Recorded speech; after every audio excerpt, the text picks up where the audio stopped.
Hi, this exercise will help you to further develop your skills in working with the camera. Start with a new blank file, and then click on Reset for Styles, and up here, Reset All Tools. The first thing that we're going to do is build a very basic background, but each layer is going to be on a different Z-axis.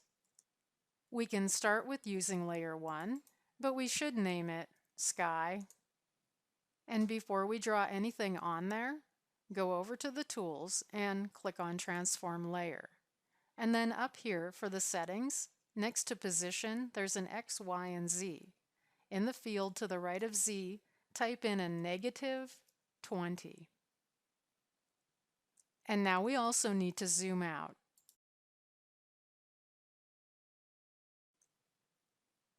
Now click on the Draw Shape tool and select the rectangle and find a light blue. And when we draw this rectangle, it needs to be at least double, actually more than double, the size of your stage area. Start it over here, just like I showed you on the screen.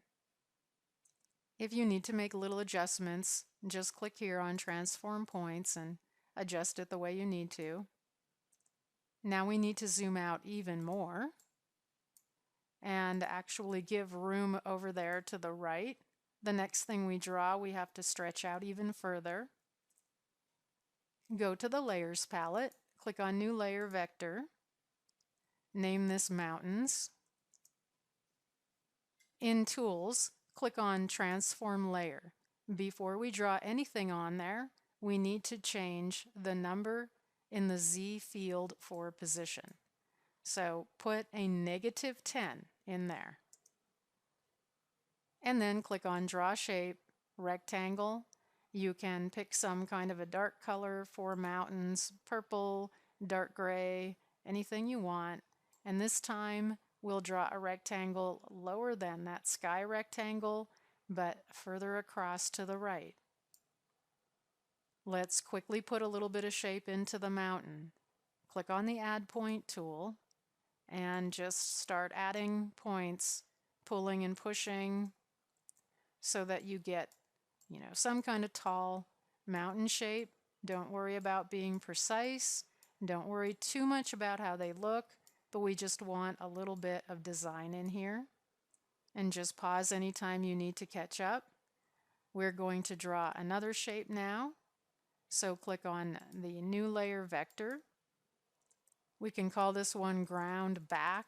We'll have two grounds. And then over here in Transform Layer, click on that. And next to the Z for position, type in -5. Again, we'll need to zoom out a little bit more. We're going to draw another shape similar to the mountains, and it needs to be even longer. Pick another color, a green, a brown, whatever you want. Have it be lower than those mountains and longer. Okay? And again, with Add Point, just put a little bit of shape into it all the way across. Okay? It doesn't have to be anything extreme.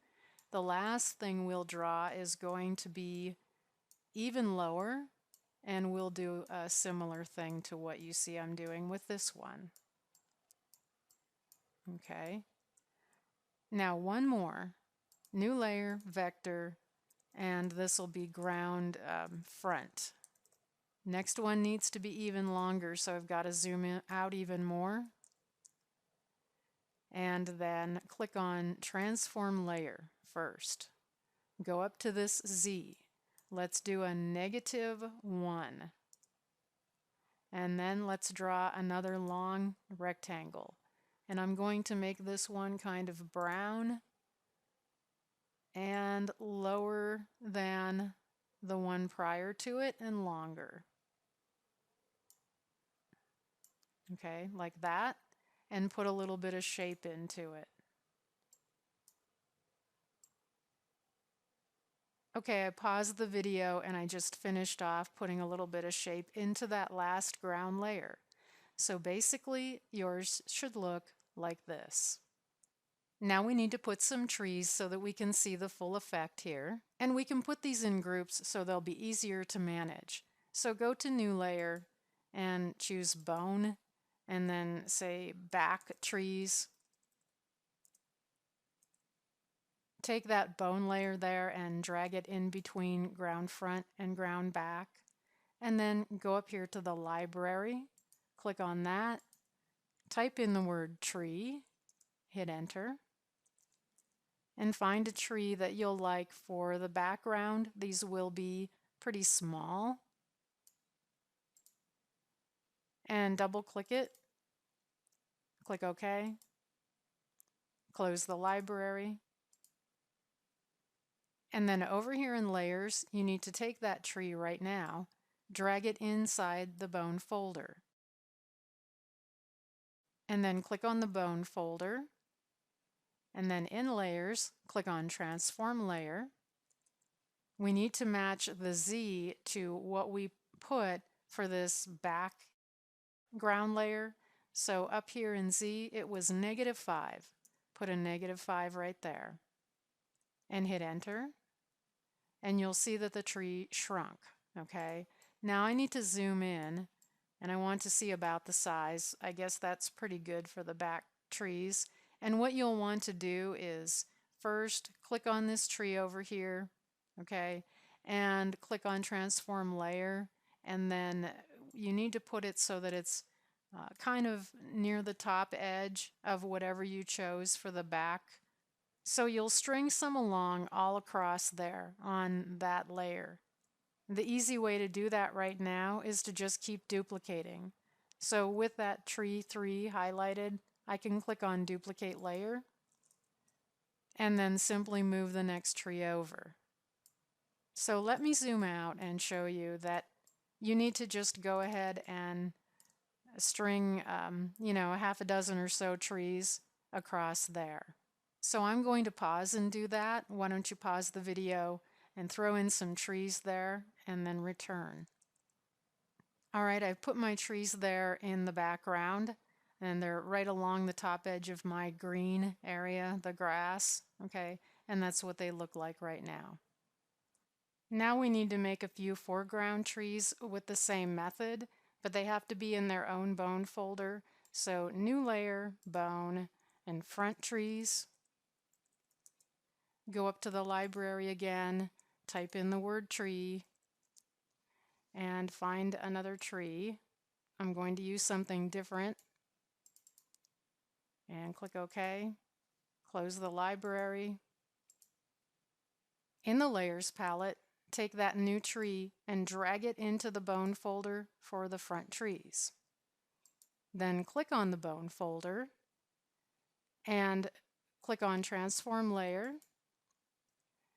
And next to Z, we need to make this a -1 to match the ground in the foreground. Now I need to zoom in to point out that for these trees in the foreground, you want their bottoms to hang just a little bit below the edge of your stage. So I'll click on this new tree and click on Transform Layer and pull it down like that. And then over in the layers, I noticed that I need to move this bone folder up above that ground front. Okay, pull that up. So now this group of trees is going to be in front of everything. So if I zoom out, I'll see that I need to make a handful of trees all across to the edge of the lowest ground layer that I made. Make your trees hang just a little bit below the boundary of your stage area and do them all the way across that layer there of the front foreground. That would be all the way to the edge. Go ahead and finish that part up. I'll pause now and continue in the next video.